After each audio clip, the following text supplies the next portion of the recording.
What's up, everybody? Welcome back to another episode of a Thinking Man's podcast. If you haven't already, please subscribe to the Muscle Media Network on YouTube. Like the video, leave us a comment, send it to a friend, ring the bell for the notifications. As always, this episode is brought to you by Kodiak Bodybuilding Apparel. Train hard, die strong. Thanks to Chris for that. Today, I'm with Tommy Styles, Joey Cavalier, and we are going to be discussing leg training, leg programming, leg training. Figured it's a good time for it. Tommy is fresh off of a long contest season, fresh off USA's. The big piece of feedback, I think, is Tommy wants to bring his legs up. And then we got Joey, who's an absolute monster with his legs. So I think it's sets up for a good conversation. So, boys, how are we doing? Tommy, first, how are you doing? I'm good. As we talked off air, filling back out, the cheeks are coming to life. So full blown. Back to training, that's the most fun for me of this whole bodybuilding shit is the training. So I don't understand people who get post-show blues. Like, I get depressed towards the show. I mean, yeah, you look sweet, but your training isn't what it was in the off season. So I'm chomping at the bit to get some food and water in me and just get some good workouts in. So the last 2 days, I felt more like myself. And we'll just build on that. So last episode, we had Joey on. He touched on box squats. And that's something I'm interested in because, I mean, everything needs to come up, but ultimately legs is my biggest focus over the next year. So Joey, how do you program box squats from a perspective of like bodybuilding? And, you know, what are some considerations to make with stuff like that? So when it comes to programming box squats, I'll usually like post show is like my favorite time to program them. That's usually when I'll go into like a conjugate phase. So I'll throw in box squats on my like primary leg day, but then there'll be a secondary movement on like my hamstring and glute day. First, I'll do like feeder sets of 3 all the way up to like, I'll do top sets of just 5 to 6, trying to build that strength as fast as possible. And then I'll do a back off set of like 30 just to get that higher volume in and to get that really deep. Our deadlifts first, and then throw in like banded box squats after because they'll complement the deadlift really well. And like considerations with that, like everyone, when they box squat, either the box will be like too high so they won't squat deep enough, or they don't sit back far enough. So that first, like when you descend down into that box, you want to sit back into it like a chair. And your first motion is you're pulling yourself up with your hamstrings, then your hips are firing forward, and then it's quads. So the only difference I see with like box squats for like a bodybuilding perspective is the tempo and like the rep range. So when powerlifters are box squatting, they're doing like max effort sets of 1 to 3. If you're building more strength and hypertrophy, you're going to go into those higher rep ranges. And then you can start throwing in like bands to emphasize more quads at the top and stuff like that. So there's a million ways you could work with them. Tommy, what about that movement? Have you ever used chains? Oh, God.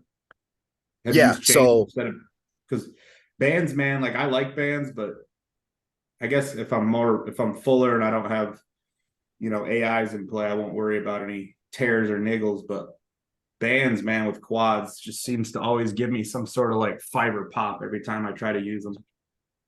So you might be having too much band tension. SFR, so how do I put this? So as far as like chains and bands are concerned, they're going to serve kind of the same purpose. I just say chains look prettier, but bands are more optimal because you're going to get, if you set up the bands right, you're going to have tension even in the bottom of the movement, just not as much as the top. That's where everyone makes the mistake. I keep seeing these fucking videos online to where people are like banding pendulum squats or like hack squats, and they get all the way to the bottom and there's no tension from the band whatsoever. So your hips and glutes aren't really being strengthened and aren't under a little bit of more tension as they should be. So that's like the biggest thing. You might be putting too much band tension on per the weight you have on the bar. That's probably what it is because I don't even regulate it. I'm just like, this one looks heavier. Tommy, what about box squats? Do you specifically want to use that movement for? I think it will help my regular squat. And then just the posterior chain. I think, for me with longer femurs, And when I look at my back shots, like above the waist, I mean, it's only going to keep getting better, but there's a lot of density there. I didn't see too many guys who are outsizing me in back, definitely not in width. I'm the widest guy on almost any stage I stand on. So for me, it's, you know, bringing that more of a 3D look in the rear shots, filling out the adductors, filling out, especially the glute density. Like that's just something I never built. Yeah. Yeah. That's where the box squats are going to come into play, is like, take like your normal squatting stance and add about 4 to 5 inches on each side and like turn your feet kind of outward. Because from the box squat, like I said, like from the bottom to halfway up, it's glutes and hamstrings completely. If you're doing them right, those are going to be smoked by the end. Tommy, how are you, if we're going to like try and think a little bit within your context, what's your split going to look like? So for the first 4 months, I'm going to kind of program in waves, but for say the first 4 months, like we're starting out with chest, and then I'm doing a couple back movements with chest.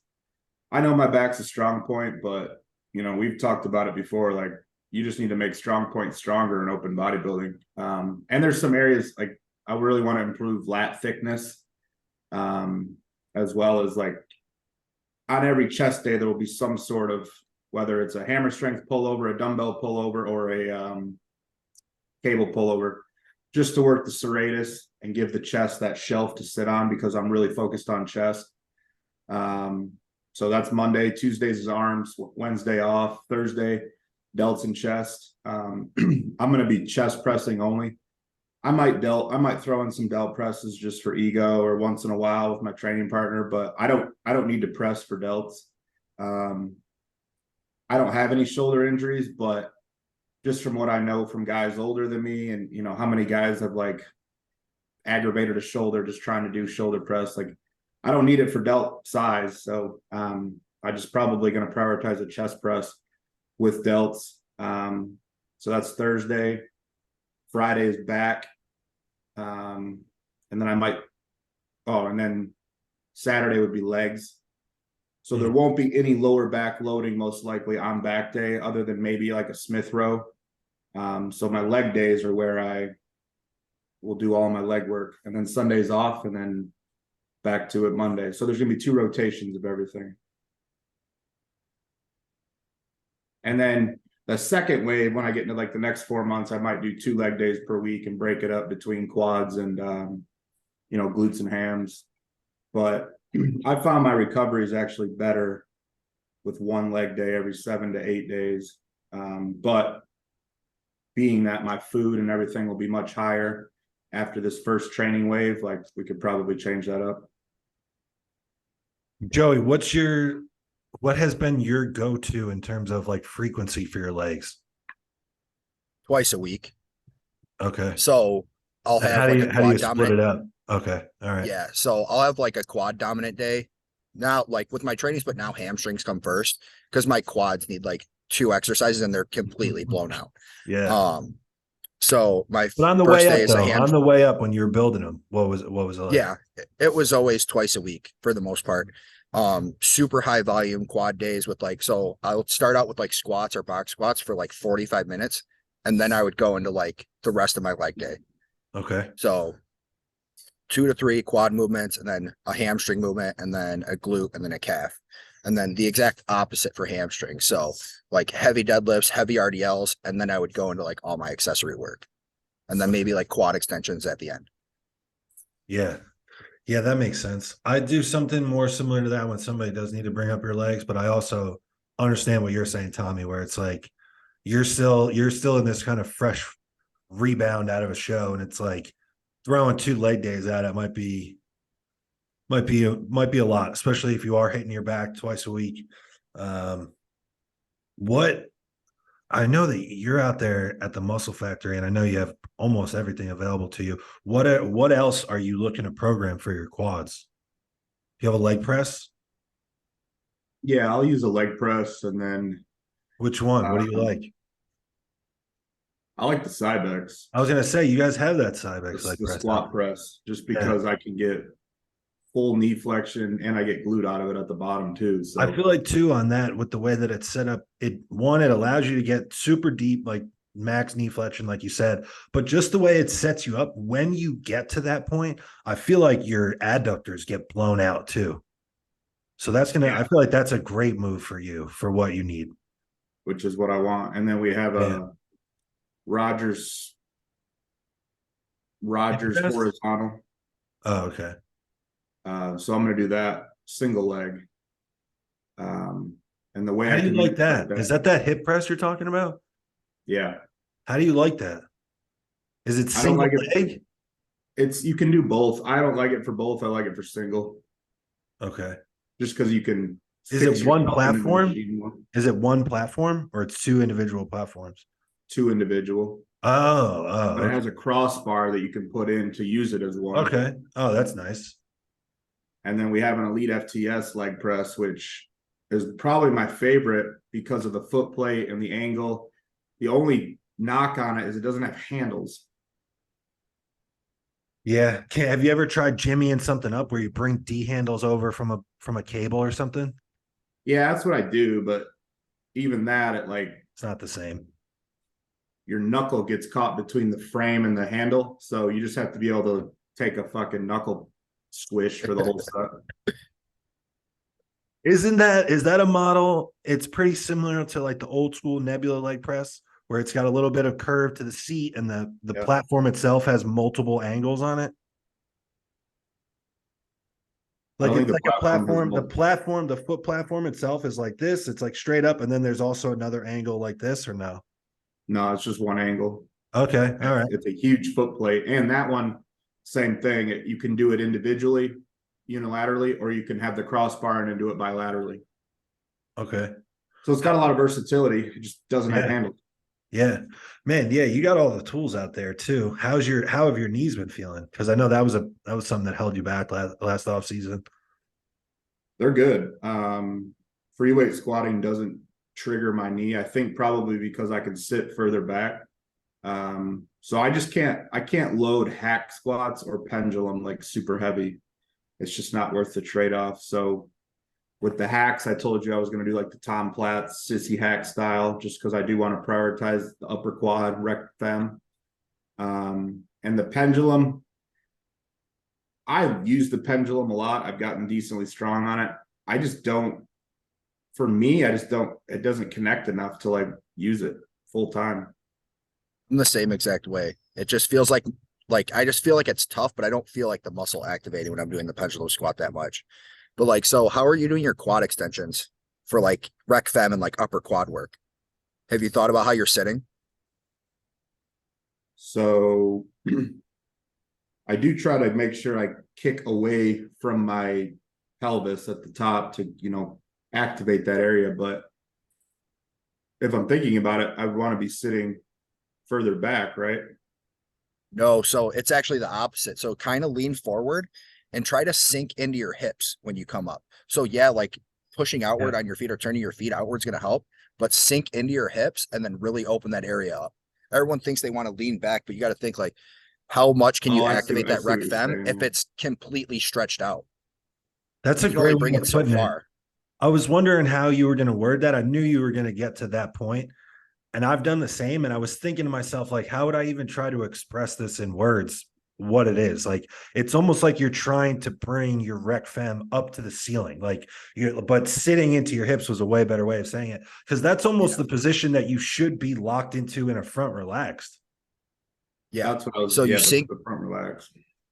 Yeah. So sit your hips back, almost like kind of like half crunch, and then bring your legs up and then do the quad extension. And it'll hit your rec fems will just burn. I have another cue that's always stuck with me that I felt like helped a lot in that exact area too. If you think about, instead of like just kicking your feet away or kicking your shins away, if you think about actually pulling your kneecap or your patella like back to your hip instead of just kicking away at it, it can help you kind of light up that whole inner part, like that middle part of your quad. So yeah, I feel like, and they're not the most brutal in terms of like loading or like intensity techniques, but I feel like brutal leg extensions are like a huge part of building big legs and good legs.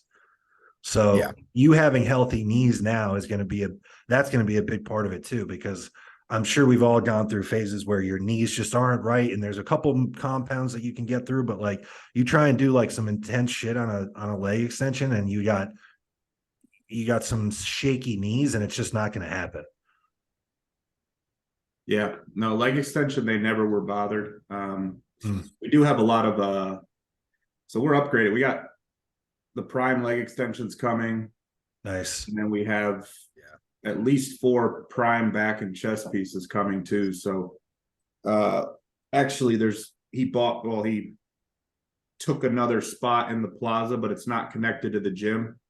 But it's like you walk around the corner. But it's like it's either 4,000 or 5,000 square feet. It's just one room, and that's gonna be legs. Everyday legs. That's gonna be the leg day gym. Hell yeah. So I now have a place where only people in there will be training legs. It's great. That's awesome.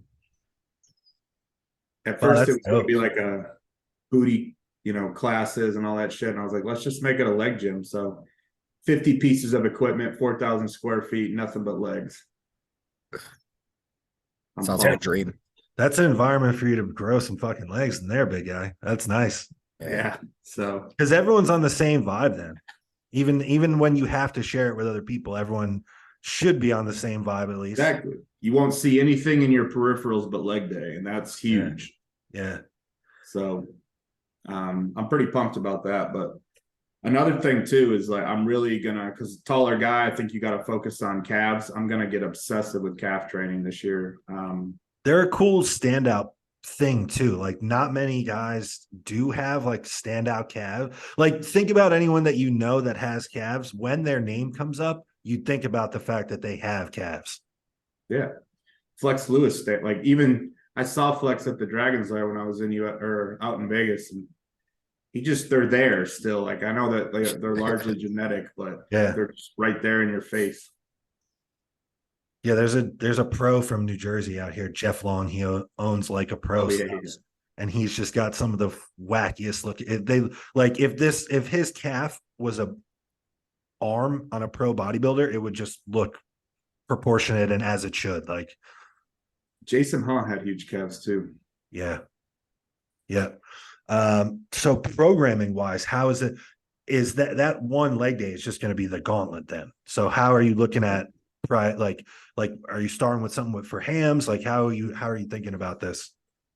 Yeah, that's something I got from Mountain Dog that I really like, is I always do a leg curl. And then one of the days I'll pre-exhaust with leg extensions too. Yeah. One of the days I'll put leg extensions at the end, but there'll be some form of squatting. So whether that's box squats or just a traditional regular barbell squat. And then probably from there into like a leg press variation. So you're gonna barbell back squat and box squat in the same rotation? Yeah, I'm gonna squat every week. Actually, yeah. Or I was gonna ask, have you ever safety bar squatted? I have that too, so I can throw that at some sort of squat, whether it's a barbell or a safety bar. Yeah. We have like a duffel, like one of my clients, Chris, he just came over to bodybuilding from powerlifting. And he said the Duffalo bar is great too. We have all that shit. That are just like my a favorite gradual bar. curve. Yeah. Yep. Yeah. If you have trouble getting under a straight bar, get under one of those and you'll be fine. All right. Yeah, that's a good piece. That's honestly a big part of why when I have done any type of barbell work, it's been with a safety bar, because I just can't do this anymore. Like I feel like I almost feel like I'm more worried that something in my upper body is going to tear more than actually training my legs hard. And then, so what about, are you going to do direct adductor work?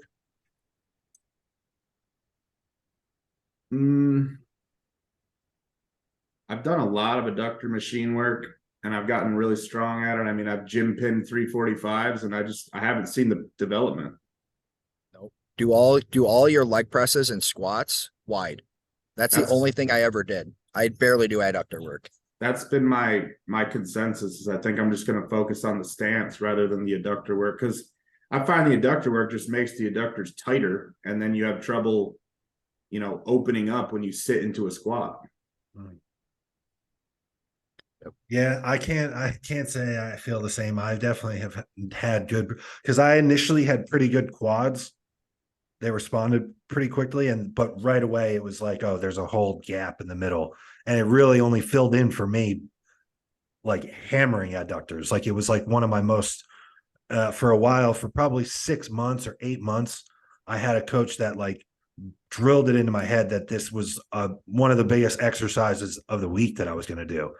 And I was doing like, I would do like 2 sets of a hard 8 to 10 and then 3 sets of 30 to finish a leg day. And that was when they came up. You want to know another trick for doing adductors? Like a lot of people don't even realize this. So when you're doing like a prone hamstring curl, Yeah. have your knees at like shoulder width, but try to squeeze them together. So don't actually bring your knees together. Just do that like in your head, try to squeeze them together, and it fires your adductors while you're doing the hamstring curl. And that burns like hell. I get some adductors on the seated leg curl too if I position myself right. Yeah. Yep. All right. And then what's the plan of attack with the leg extensions? Are you hitting them high reps? Are you hitting them heavy? What do you like typically? I'll opt for like volume and intensifiers over load. Yeah. Just because I feel like it has more merit for bodybuilding, but Yeah. so there's this thing I like to do where I'll do a set of 20-minute break, up the weight, set of 15-minute break, up the weight, set of like 8 to 10, and then I'll tack on 20 partials. Yep. And that's At the like bottom? Yeah, bottom to halfway. And that you're pretty lit up at that point, like your quads are fully pumped. And then if I've done a leg curl too, and then I go into a squatting, my legs are primed and ready. And the knees are loosened up too. Well, the joints feel Do you good. ever mess with your Go ahead, Joey. do you ever mess with your tempo when you're doing like quad extensions? So do like a 2 to 3 second hold right at the top, just squeeze as hard as you can and then bring it down. Yeah. Yeah. That is like when I program for my clients, I write that, I have that written in as a standard to everybody. 3 second squeeze at the top. Squeeze it like squeeze it like it owes you money. I swear, I feel like there is something. It's gonna sound, bro. We're gonna have I'm probably gonna have the optimal crowd throwing pitchforks at me online after this comes out. But I swear there is something to really developing like a crazy detailed quad on stage by spending time just under load, locked out, squeezing a leg extension. I've done it every way that you can think of. And I've done preps and off seasons where I went through them at a more traditional tempo or didn't do them at all at some points, versus times that I did that with the hard, deliberate squeeze at the top, deliberate, painful negative. And my legs always look better from the front the times that I was doing them like that. Yeah. I think the biggest, all the movements are what they are, but I think the biggest focus is just going to be a lot of volume per session. Yeah. And that's kind of what the structure of the nutrition and the drugs is like, feed up enough to feel the training.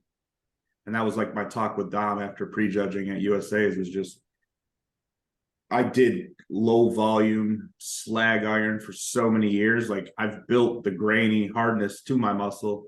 And now to almost get that expansion to it, I think it's time to add in more volume and just push blood into the muscles. So it's fun, dude. You love training because you love like the challenge, and it's almost sadistic in some aspect. Like there's nothing that's more painful or challenging than fucking high volume, high rep leg work. Yeah, it's going to be awesome in the worst way. It's going to be awesome. Yeah, no, that was Turner's feat. Like when Turner told me the biggest thing he did the year he blew up his quads and added, jumped a weight class it was just thinking of every single thing you could do to yourself on leg day. Yeah. Fucking 100 rep sets, drop sets. Yeah. It's like all just getting creative and how much pain can you take? That's it. How much pain can you accrue on yourself and come back from it and do it again next week? Yeah. So eventually you just tack on more and more pain. That's what people don't realize. It's like they get to a certain point and then they just stop. You have to push yourself through that. Then you can just go further and further and further. And that's how you fucking grow. Yeah. Yeah.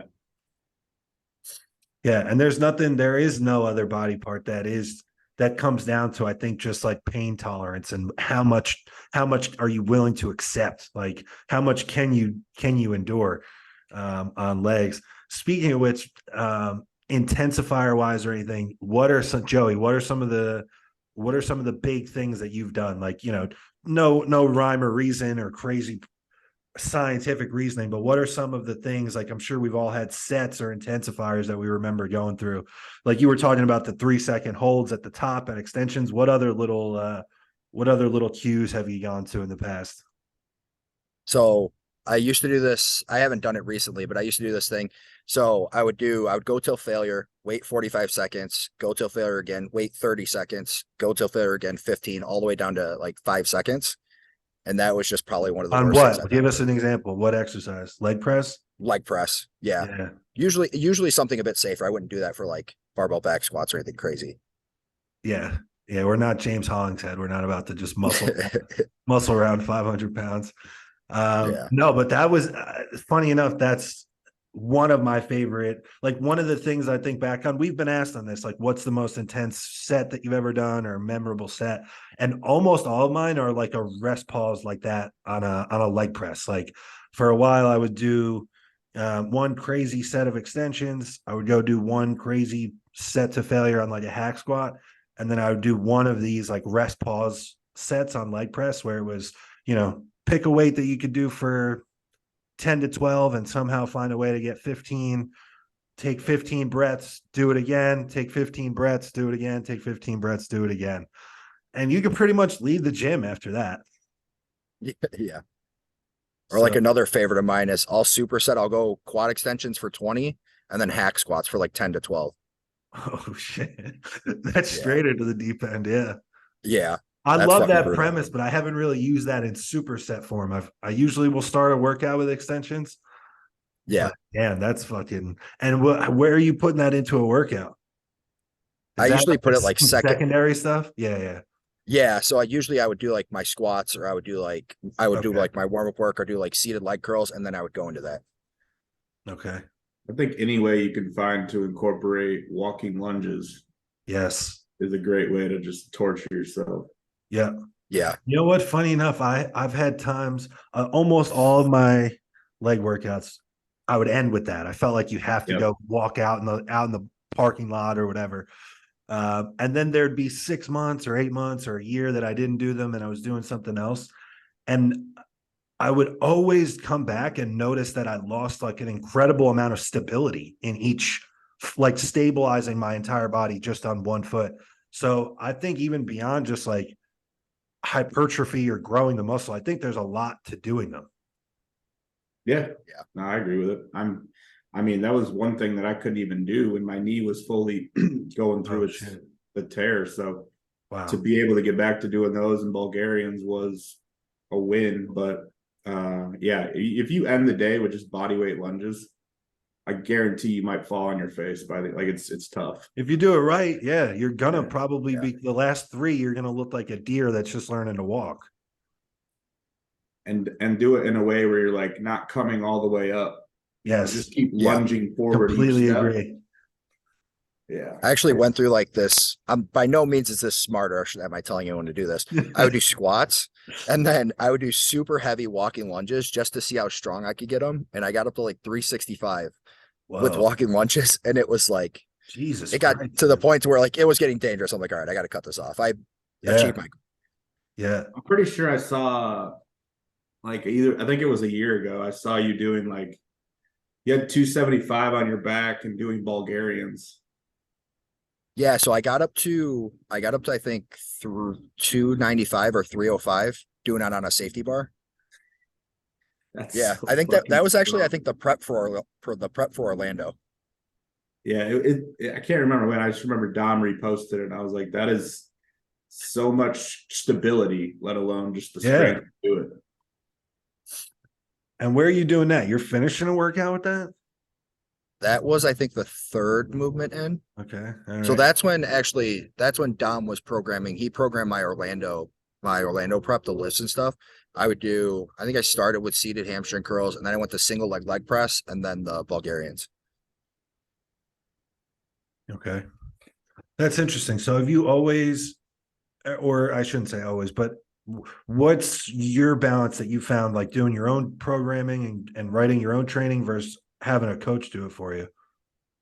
So I would much rather like do my own program, but I know there's going to come to a point where like I'm going to have him take over eventually, just because like I like lifting the way I do, but I know it's causing a lot of imbalances in my physique. Okay. Yeah. I heard I was listening to an old podcast on Dave Tate's channel with J.M. Blakely. And his one line that caught me was we program for people who know how to program for themselves, but ultimately they'll program things they want to do rather than what they need to do. Yep, that's exactly what it is. So I'm very much in the same camp. Like if I could do 2 hinge movements a week, I probably would, but I don't need that right now. So yeah. I honestly even just hear that you're doing like touch up back stuff on your chest day, and I'm like, for what? that it's more of the pull, like elongating the torso, the rib cage. Oh, that's, you're doing all of that work with the chest. I see now. Okay. Yeah. I see. So it's not like the back is weak and it needs more work. It's more of like, I see what you're saying now. during my high volume Milos giant set experiment the last like 8 weeks, I was doing a lot of pullovers, and I found it made me better in my front shots as far as posing. So we all of us work online, we sit a lot. My posture's horrible, so I'm always on my core. So I think incorporating something to train the core on top of abs is only going to help it. Yeah, I think there's something to developing how those front shots look too, like that front relaxed front lat spread. Those, if you do pullovers and like that type of work all year, there will be a difference in those shots next year, the next time you get on stage. And then there too, there's a ton of, like, anytime I've had pec injuries, it's not because the pec itself, there was something wrong with the pec itself. It was because I lost stability in the serratus to stabilize the pec around it or the shoulder around it. So again, like I was saying with the lunges, like there's something to it on a stability level that carries over to your posing, to your training, everything else that you're doing with your legs. It's the same thing with, it'll be the same thing with that, especially after it's been taxed, you've done some of your chest work. And then too, I think there's something like you filled your chest and then you're going to go open it up and lift it. We all have, seen and talked about like stretch under load after you have a big pump. So yeah, I think that makes sense now that I hear it. Yeah. And then, one movement. I was thinking you were going in there and trying to build a chest and then you're barbell rowing also. And I'm like, what is this? Where did we go wrong? No, like yesterday we did like a dumbbell pullover for a few sets, and then I did a 1-arm hammer strength, like lat focused row. Oh, okay. Because I think that hammer strength, you can really focus on the lats specifically. So that's where I need lat thickness. I got the width, and then I have an imbalance right to left. So throwing in unilateral movements to like start to balance that out is kind of like what I'm focusing on. And those are all things you can't really see until you've seen yourself dieted down, and then you can program. We talk about what do we need? Like, well, I can't let my right lat dwarf my left lat any longer. So I need to really focus on 1-arm movements. Now, when you're doing those unilateral movements, are you doing the weak side first and then just matching reps on the stronger side? Yeah. That's how you're programming it? Just because, the strong side can keep going forever, and the weak side, it might only have like a strong 8. Yeah. Joey, is that how you will do that for yourself or for clients too, where you're just basically gonna match whatever the weak side does? Because I just say this because I know what I have an answer, but I had a client ask me about this specifically this week, so it's relevant in my mind. Yeah, so that's actually what I've been doing with a lot of my clients now, is I'll notice like their rep ranges on their unilateral workouts like won't match. So I'll tell them, all right, do your weak side first and then match. But yeah, when I do unilateral work, I'm usually doing my weak side first too. Yeah. And then what about, so were you someone that was doing much unilateral leg work at all, like on the way up building the big legs, or it was all compound stuff? Literally none.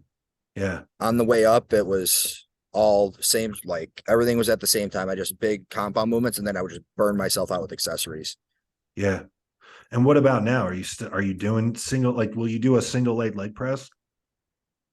Yeah, every once in a while, like when I'm kind of in the mood to, I will. Like it won't exactly be programmed, but if I know, like if I'm just like if my knees are kind of feeling at that, then I don't need to take load down, then I'll do like single leg work. Yeah. Anytime I've ever really done them as a staple, at least like speaking on a single leg press specifically, they're okay. But a lot of times I just wind up feeling like it was junk volume that I did. Like I never feel like I bring it, like I can bring it as far as I would have with both legs. Like obviously the load isn't the same. I understand that. Maybe it's just a mental thing, but I always felt like too, it just didn't, maybe I enjoy feeling that feeling of just being fucking taxed systemically, but it just felt like junk volume. You know what I mean? Like it's like, man, I felt like I could have done more. Just doing the one leg at the time. But I bring that up because in part because we were talking about Tommy before, like, are you going to do direct adductor work or whatever? That is where I think a benefit does come in from like a single leg press movement or hip press movement. You can really like eat your one knee off to one side, like really bury one knee, and it will grow the adductors just from how stretched you are. So there's going to be value in that, I think, too, for Tommy. Yeah, that's the focus, is just put them through as much pain as they can, stay on top of my body work. So Yeah. So where does that fit in then? Are you going to be doing like, massage work or tissue work that night after training on them or the following day? I'll either do it on Wednesday or Friday. So it'll either be the night before or 2 nights before, 3 nights Oh, before. interesting. Okay. So, and then I have, so just the last like few weeks of USA's prep, I got with a therapist who I just dropped a YouTube video with her. She uses the new fit as part of her modalities for body work, and that really helped because she was able to like pull my lat out. She's really big on the psoas, so I'm sure we've all had our psoas released. Pretty fucking painful. Brutal. It's I was annoying. just gonna bring that up. But with the tool she has, basically it's not the glove, but it's like a button basically, and it gives her feedback. So when she comes to a point of like tension on me, it pushes back, like the energy delivers back into her, so she knows to kind of hang there and let the tool or let the energy, the hertz, work and basically you can release muscles without having to ground and pound and use trauma to release trauma. And she said the psoas is something that is it's tied to like trauma. So what do we do when we train? We put ourselves through trauma. The psoas tightens up. So anytime we get it released, we're like, oh, that feels great. I'm going to go train harder now. And all it's going to do is revert to the state it was before, because that's what it's designed to do, is its trauma response. And she released it a couple times on me, and like just standing up and walking, I felt that, like, you don't realize how fucked you are from like your pelvis, from your gait, everything, when your psoas is completely like tight and pulling on the QL or pulling on your hip, whatever. So staying up on my body work's very key for me. I have my PT who I do dry needling with a couple times a month. That'll be, that stays a staple all the way through prep or off season. And then it's obviously, getting into some of the other stuff, it's just pushing food. Like I'll have to eat obscene amounts of calories for the better part of, 10 months, but. Tell me about the drugs. Let's hear it. What are we doing? I mean, insulin on the leg days? Are leg days like high calorie days? Right now, everything is the same. GH post workout, insulin post workout, a little bit of Humalog. I think for the drugs, it's going to be a lot of old school, just test DECA. I did talk, so we've talked numerous times, like Primo does a great job at, you know, controlling my estrogen, but it almost controls it too much. Yeah. And I would like to be, most people want to be, I want to be waterier. I want to hold more fluid, not necessarily have spiked blood pressure, but a lot of my issue is my legs stay so dry year round that I almost can't pound them because like it affects my joints. So no Primo. I'm going to stick with Deca. EQ doesn't work with me simply because of hematocrit and blood pressure. But I think EQ kind of got demonized a little bit recently by certain people. And, you know, it's not the worst drug in the world. It's readily available for people to get. I mean, that's half the battle, and it's probably not fake. Right. So, but for me, I think Test, Deca, and GH and insulin is that's my off season. Yeah. And then, so you were saying everything's the same right now. Is that rest days too? You have one diet across the board? No, there's a bit of a pullback. Okay. Probably like 1,000 calories right now, but. And what are you training 5 days a week? 5 days a week. Okay. Hunger's as high as it's ever been. I mean, I could finish a meal and keep eating every meal. It's probably the highest it's ever been at this body weight for you, huh? Oh, for sure. Yeah. Which for me is like a win. You know, a lot of huge win. This is for listeners. Like, you want that environment when you're reversing out. And now it sucks that you don't have the show to like cue in on. It's like, I only have this long to go. But if you've been in this a while, you know that like trying to push through an off season when you don't have an appetite sucks. So for me, I'll ride this wave until it coasts into the beach. Well, that's good coaching too. Like, there shouldn't be a need to do like such a strict, super slow reverse. Like, No. you know, like, we're humans at the end of the day. So like, your coach should understand that, especially, you know, they know to what degree you had to suffer to get in shape and how long you stayed in shape. But you were in shape for 12 weeks, dude. You had striated glutes for like 10, 12 weeks. I mean, not that you're someone that would struggle with that, but just generally, I feel like a plan, you can be on plan and grow and build tissue and have a great rebound and have some fucking normalcy. Like 1 or 2 cheat meals a week, I think, when you're first coming out is going to do your mind a lot of good, even more so than what it might do for your physical body too. I think 1 is probably good, but yeah, I think a lot of people, they waste the rebound because all they want to do is eat shit that they haven't been eating for 6 months. Sure. Yeah. And it's like, man, you're in such a prime, if you were peeled, you're in such a prime spot to like slingshot forward. Yeah. Why not fill that void with clean food? Yeah. And then your hunger will stay around longer too. Like in your case of wanting to preserve that appetite, you just keep shoving good food, and then once a week you have a fucking burger and fries or something.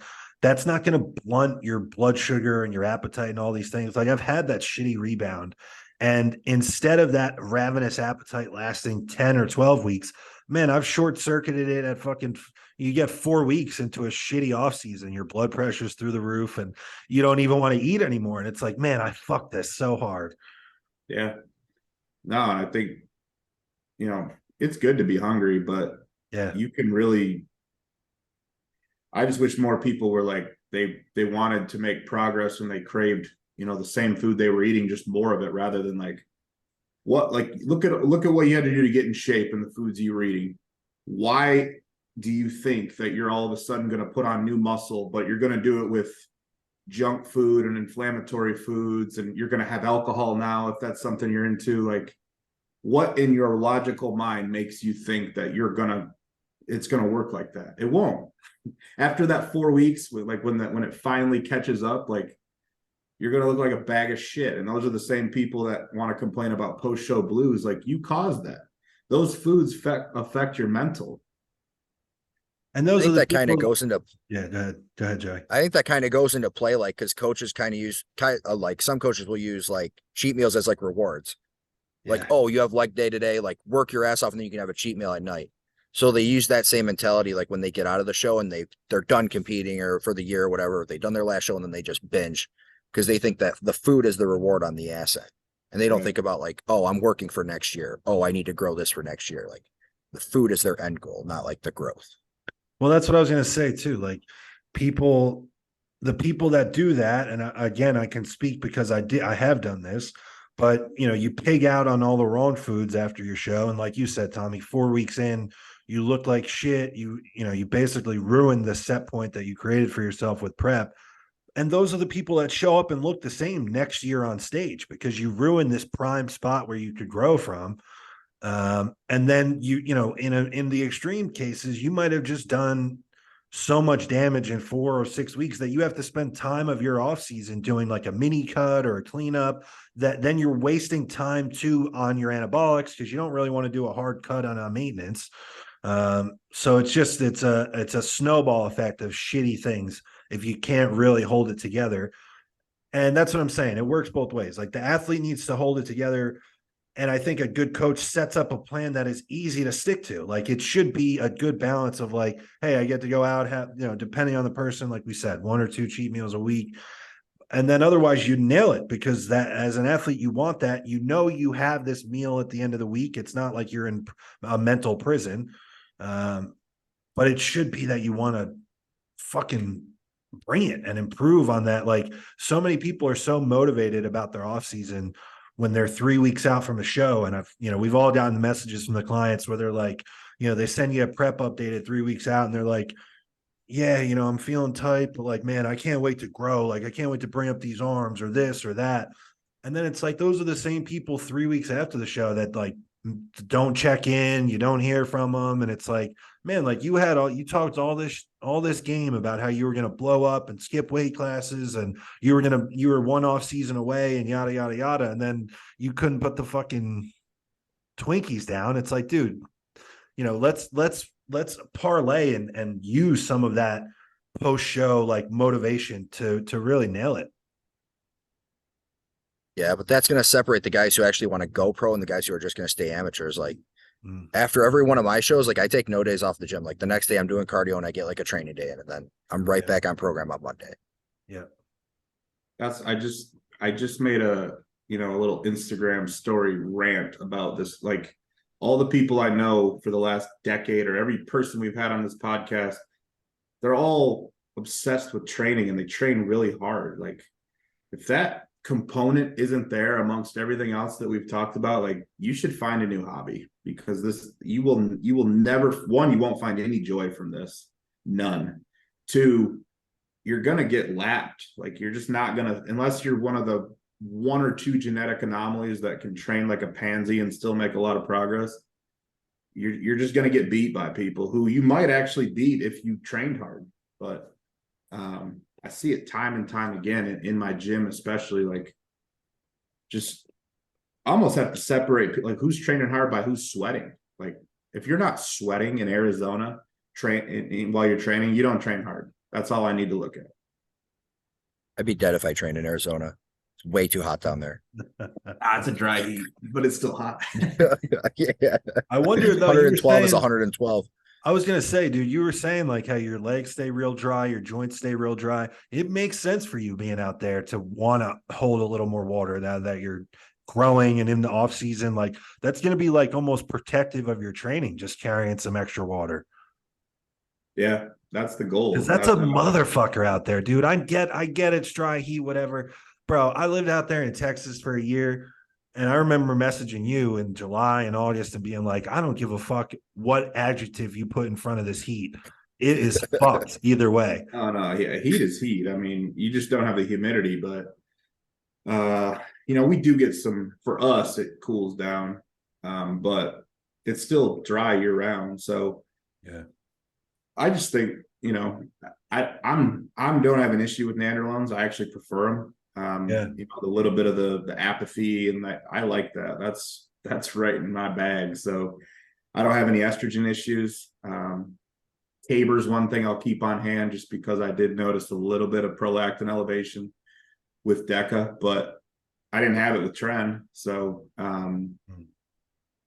I think, you just think like that's why we talk about cycles are so individual. Like some things work for some guys, some things don't work for others. Like if I tried the high master on a pro, my joints would be crunching every step I took. But so I think test DECA, and then I really think, you know, and you guys have probably both experienced, like when you get that GH up to a respectable number, that's where you start to see growth, along with pushing the food. The food's number one, but you know, it's off season isn't the big chemistry equation like prep can be. Yeah, definitely. It really is just the food. Like when you see big muscular guys, it's like, man, what is it? At this point, I just wonder what guys are eating. Like when I see somebody like Joey, if I were to see you just out in the mall or something, that is the first, at this point in my life, that is the first thing that comes to my mind when I see somebody that's like exceptionally big or muscular. I'm like, man, what the fuck is this guy eating? Not what is he taking or what's his cycle? What's his training split? I'm like, no, what the fuck does this guy have to put in his, how much does this guy have to eat to walk around looking like this? Because that's all That's it the is. first thing I tell people too, is like, they'll ask like, oh, what are you taking? Or what's like, oh, I literally just tell them food first. I don't say anything else. And then they ask like secondary questions and shit like that. But it's just, the drugs are like the cherry on top. That's what people don't get. When you see somebody that looks like a big fucking bodybuilder out in the wild, it's like I feel like I have no choice but to assume one, this guy probably trains pretty hard compared to the average, even gym goer. He must train pretty hard and he must be eating a fuck ton of food. I don't care what he's taking. I've taken it all. I've taken it all at high doses. I grew the best and looked the most impressive when I was eating the most food. Well, part of it too is like, one, you need to be eating a lot, but two, you need to be eating a lot consistently and eating like right. that. Yeah, it's not just a lot of people come out of a show and they're very motivated and they nail everything for 4, 5, 6, 7, 8 weeks. Like they're great. They hit the rebound. And then when it comes time to just dig your heels in and be like, this is where I'm going to be at for the next 7, 8, 9 months, whatever your situation looks like, people get bored and they, you know, they see something over there, or they start going to the bar, they start, you know, doing more normal shit, vacations, you know, making up to people that they may have been an asshole to in prep, whatever the case may be. I've watched this for years and years and years and years with different people. And it's like,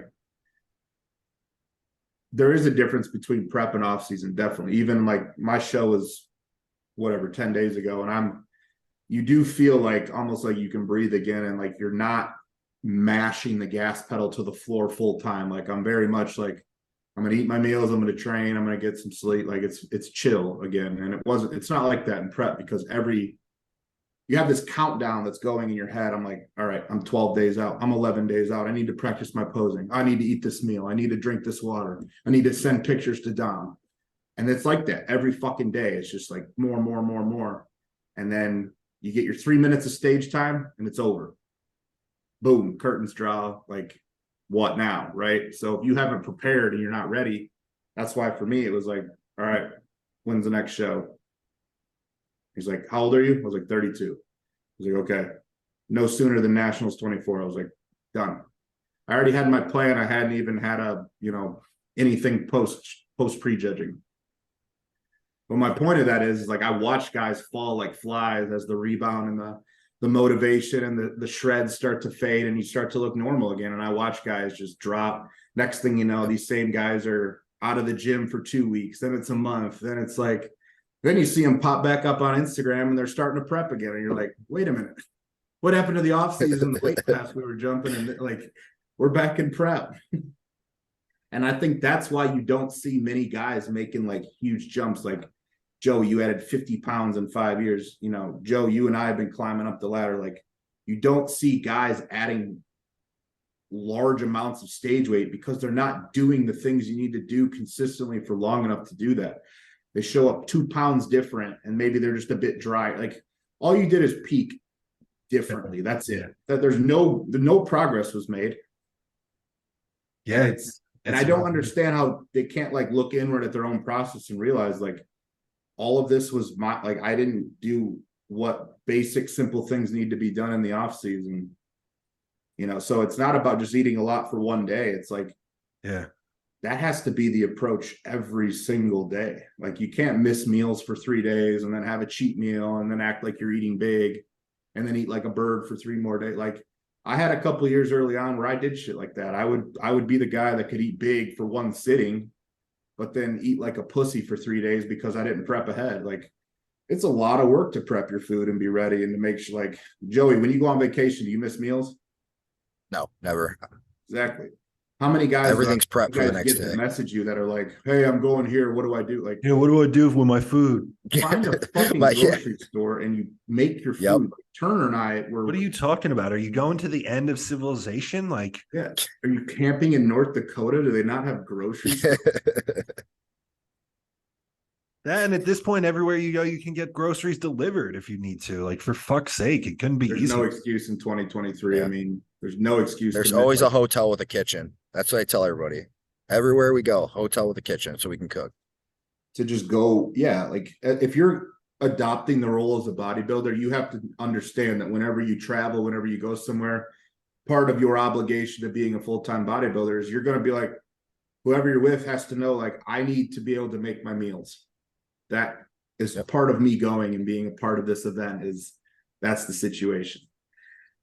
And if you don't have people like that in your life, well, you're only going to go so far, because if you factor up all those days that you're missing meals and you looked at it out of 365, and it's something like maybe you were perfect for 300, that's 65 days that you just missed meals. You got to figure 1 or 2 of those weeks of the calendar year, you're going to be sick or you're going to need a deload or some bullshit's going to happen.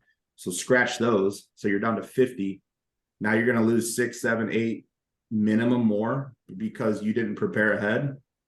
There's guys that don't miss a fucking beat, and I follow all of them. Like, that's part of the fun of like getting to know guys from different states over the years, is like you see who's about the life and who's willing to sacrifice their existence through their 20s into their 30s for this fucking shit. And it's almost like a respect. That's why I love open bodybuilding, because the more years you get under your belt, it's like you're in this, it's a club. It's a fraternity. Yeah. It's a brotherhood. It's like, man, you've spent just as much money doing this crazy racket that I Oh, have. you've been doing all this crazy shit all along too? Yeah. So, that was kind of, I had a couple conversations with guys who are transitioning out of preps or cutting phases today, long, they were in like 16-week cuts. And I'm like, look, nothing changes. It's just, we're going the other way now. The scale is going to start going up. Like, you're going to get more food, but it's the same process. It's just the other side of the coin. I love this advice. I saw Justin Harris say this on a podcast the other day, or a clip or something. And it's a tough mental switch to make. But a lot of times in that situation, like people can maybe binge and just lose sight of the long-term goal because the short-term goal is not there anymore. Or like people on the other side of it, I think a lot of guys have struggled with like not wanting to put body fat back on, and you're losing your lines. And, every day the goal was to see the scale go down basically. And then now you're seeing it go up in big chunks. I mean, you're up 20 plus pounds, Tommy, in 10 days or whatever.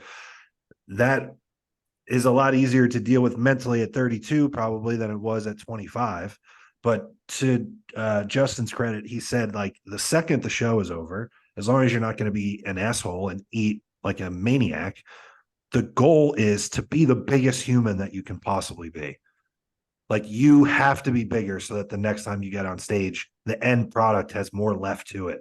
And it's just a great point. Like, I've put a couple of guys through preps this year, and then afterwards they're like, man, I'm up 12 pounds in 10 days. And it's like, okay, like, I'll see you on stage in fucking 2 years. Like, it doesn't matter. Like, if you're following the plan and you're honest with yourself that you're nailing it, like, we just need to be as big as humanly possible. And that's going to start being 12 pounds over your stage weight. Like, it has to go there. A lot of times that just means more time doing a lot of the things you've already been doing. Like, it doesn't mean new anything. It just means more time under the bar, more time with the fork, more time with PEDs, more time putting in the reps. That's what everyone nowadays has a problem with, though. They want everything now. They don't want to go through this for years. Like, they don't want to take a year off of like competing. They just want to compete every year. But you're never going to get that much bigger if you're competing year after year after year. You need a long off season. You need years, like you said, years with drugs, years with training. But these kids just want to blast through everything and get famous quick or become a pro quick.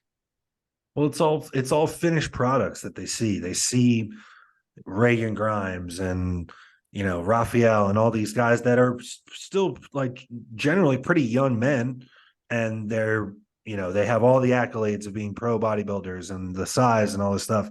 And it's like, man, like Reagan's been bodybuilding since he was like 16 or something. Like that's what you're missing out on. Like this guy's been doing this for 10 years before he was an overnight success and started winning pro shows. Like it is truly just time. And like you were saying, like a lot of the people that do shows, I think they're part-time bodybuilders. Like I remember seeing, it might have been James did like a Q&A, and he had, promoted the Q&A box with like a split photo of him like 40 pounds bigger a couple years later or whatever it was.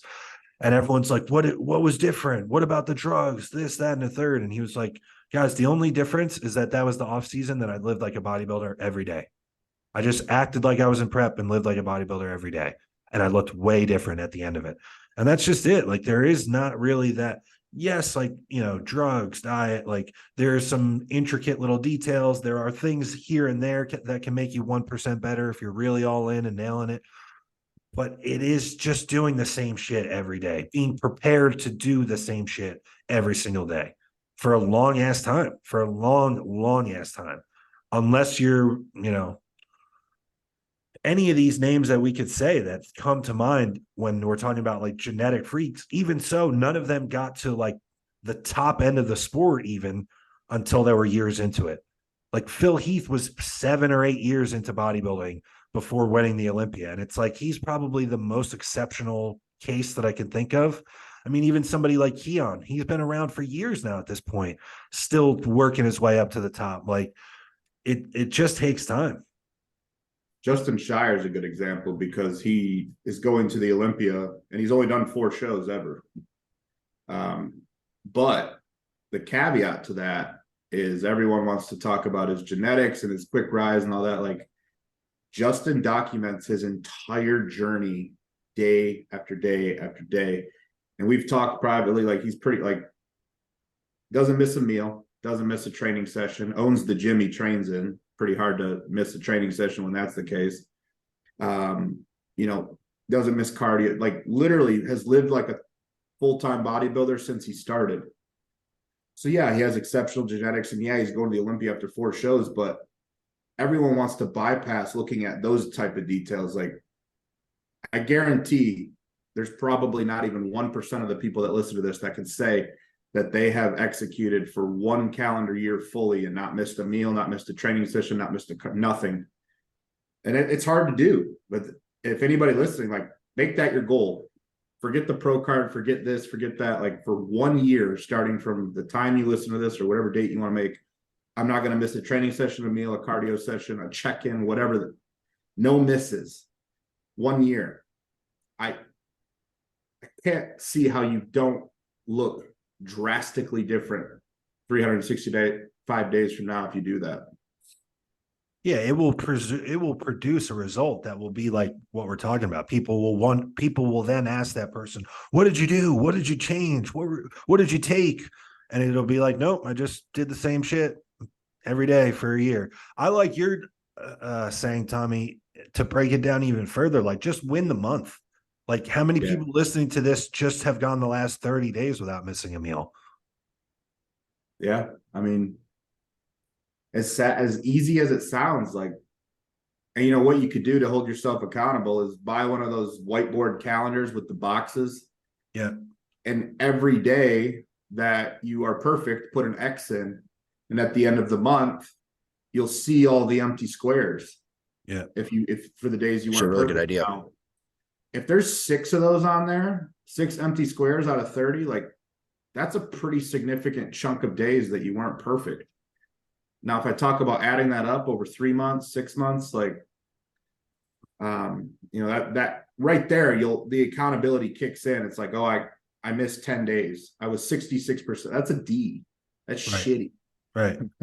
Well, and think about it on like a relative level. Like if you're going to give it a grade or a percentage, like, okay, if you're only on point for 70% when you really look at it, like let's say you fuck off on the weekends every week and that's 5 out of every 7, like, okay, 70%, like, man, that's like mediocre at best. Like there's going to be a lot of people that pass you just because they showed up every day. In school, we learned that a C was average, right? Yeah. So you're average. How are you expecting to get exceptional results and change with average work ethic and behavior? So, bodybuilding isn't like this complex, elusive thing. It's fucking right there. We have decades of people who did it. Like, you just have to figure out how to make it work for you and just stay brutally consistent with it. Well, I love what you said too about like, like the three of us are an example, or when we talk with Turner or any of these other guys, there's almost just like an unspoken mutual respect of another guy that's done it this as long as you would have to start to look like this. Because you cannot fake it is the big thing. There's no faking it. Like I could see on your physique, you're walking around with a fucking muscle suit that tells me that you really live this every day for 10 years. Like there is no faking that. Think about when a dude shows up to your gym wherever you're at in the world on a day pass, and you just look and you're like, oh, okay, you're about that life. The real deal is here. Yeah. Like if Joey showed up at my gym, I'd be like, all right, dude lifts. Yeah. I don't even know if he's like what he does, but he trains hard and heavy. Yeah. Yeah. I did that when I went down to Lincoln Park, actually. So like I walk in, I train everywhere in like a hoodie and sweats. And like, as soon as I take that off, guys start coming up to me. I'm like, all right, well, we made that statement. Yeah. It's a good feeling too. I mean, not one bodybuilder. Like I like that. If I go in a gym and people want to talk to me just because how I look, like, we've put in years to like earn that. Like that's don't get it twisted. We're all trying to get that reaction. Yeah. Oh, 1,000%. That's why I got into it. Yeah. I wanted to look ridiculous. I wanted to look different than everybody else. Marcus rule in the grocery store, dude. That's it. You could give me that over in Olympia all day. Yeah. All right, guys. Speaking of all the food, though, it's time. I think we probably all got to eat at this point. I think we did it for an hour. I got my meal waiting for me. Yeah. We're starting to lose you too. We're about to lose you to the darkness. We're about to lose you to the night. My little screen's just keeping me here. Yeah. Well, all right, guys. Thanks for listening. That was another episode of A Thinking Man's Podcast. Until next time, we are out.